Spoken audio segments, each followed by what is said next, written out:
Hello Newburgh, it's Pastor Steve here for our Monday Minute for January the 18th, 2021.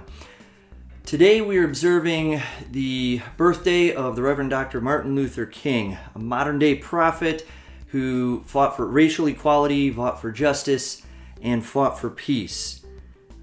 So as we get to that devotion today, before we do that, I have a couple of announcements that I just want to remind people of here.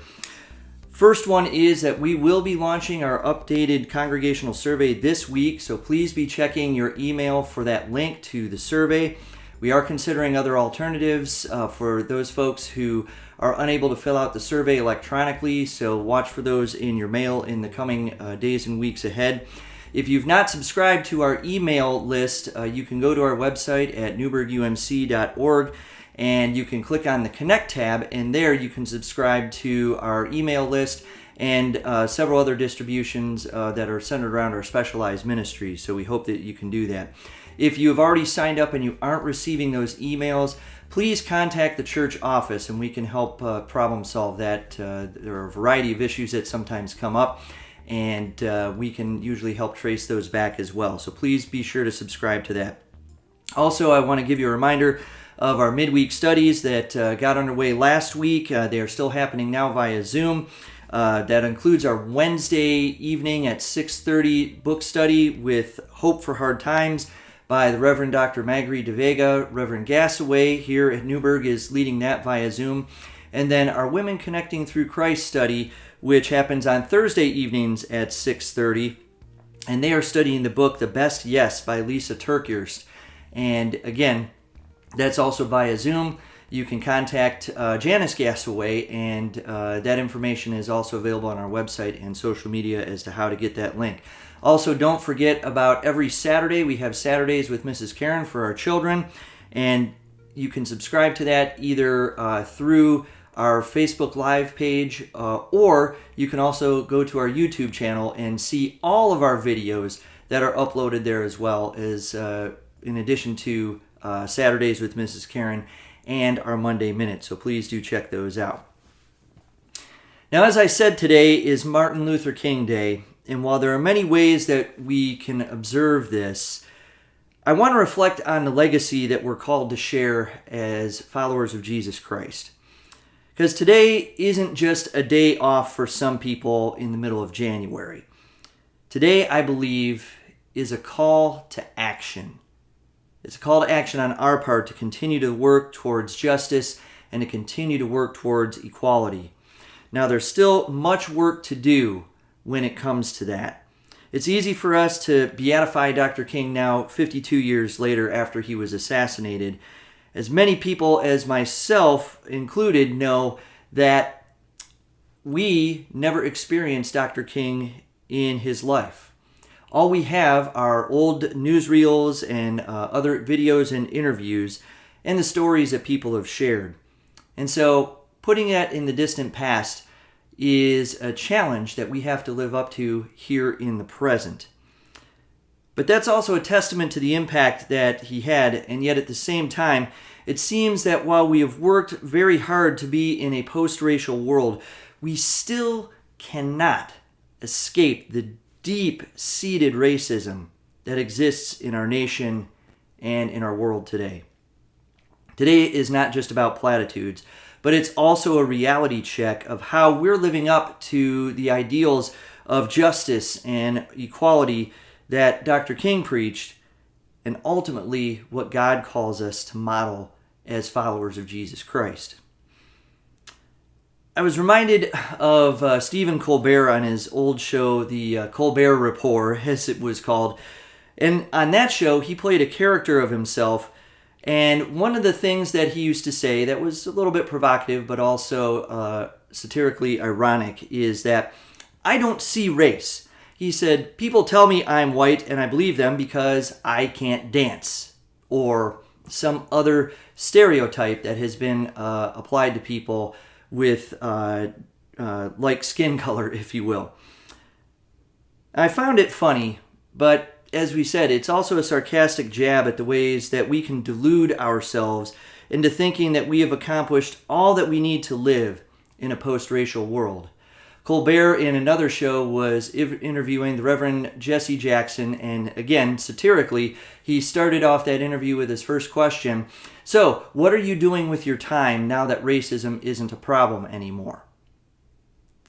We assume that we're already there. But what we know is that while we have made a tremendous amount of progress, including having a national holiday like this today, we still have a long way to go. This past summer, we saw demonstrations in cities across the country, including our nation's capital, that called upon us to remember that Black lives matter. But I witnessed how quickly many people were to want to dismiss these demonstrations, and some who even were provoked to violence as it became dark in some places. I thought to myself how easily we can decide for ourselves and delude ourselves into thinking that everything is okay, and to try to turn people who are calling for equality into villains, and even try to correct them by saying, no, all lives matter. Well, of course, all lives matter. That should be a given. But our actions, our inactions, and our policy combined with our history do not reflect that all lives really matter, especially when we fail to see what is happening in traditionally minority communities. And we insulate ourselves, particularly from the struggles that African Americans face every day. That Black men in particular are treated and judged differently, and it can cost them their lives, as we saw even in this past summer, by law enforcement. Now this goes from George Floyd to Breonna Taylor to Trayvon Martin to the Ferguson riots and the situation there, and yes, even back to Selma and Montgomery and Birmingham. Dr. King was killed because he forced a nation, and still forces us today, to confront the demons of our past that still dominate us in the present. He made those of us with privilege feel uncomfortable and called us to accountability, just like the prophets did to the kings and the rulers in the Old Testament, just like Jesus did to the rulers and religious leaders of his day.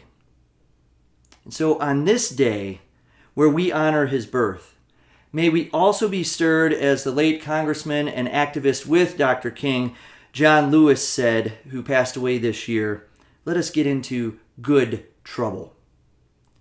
May we not accept the status quo as African Americans are killed at a much higher rate, as we still have income inequality, and we can easily be traced along racial lines. And even more so, as we should address the most segregated hour of the week, which we still find to be true, on Sunday morning. My oh my, we as a church have work to do.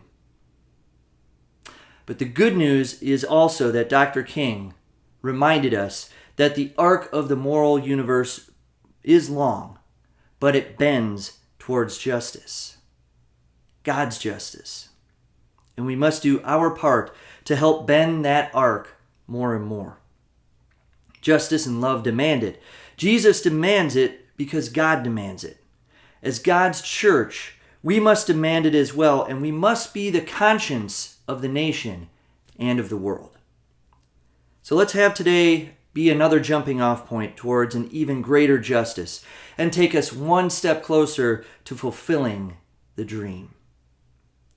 Let's have a good week and a safe week, even as we look to get into good trouble. As we look to a transition and a new president is inaugurated, that we will see a peaceful transition of power, and that we and our leaders will do their part to honor Dr. King through their actions as well. So let's reflect on that, and let us give thanks for the life that lived that brought us to this point. But let us never forget that we are still in the struggle. We need to continue that struggle, and then we need to do so not only for the sake of our stability and peace in our nation, but for the world, and to follow God's mandate to build the kingdom. And when we do that, we can be truly free at last. Let's use that day to celebrate. And And we'll see you back here next week for another edition of the Monday Minute. God bless.